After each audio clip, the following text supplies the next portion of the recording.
Oh yeah.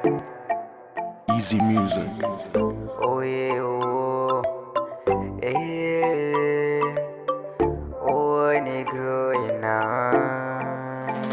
No se ang hamyetong. Oh negro ina ma. No ang hamyetong. No negro ina ma. Oh kuina ma.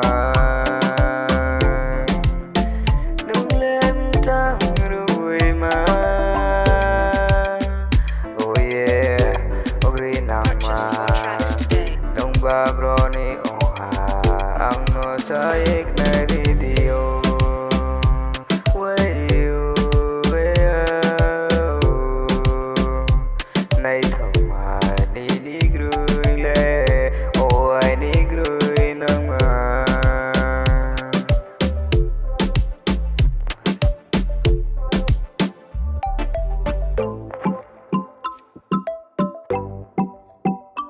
Easy music.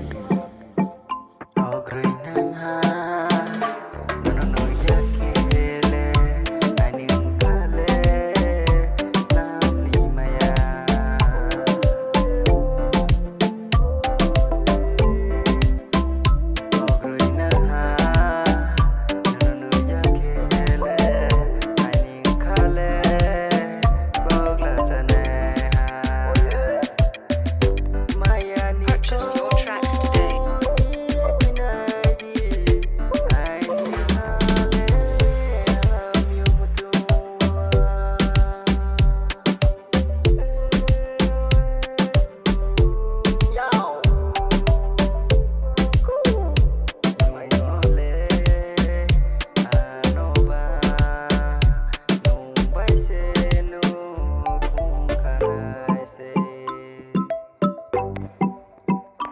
Easy music.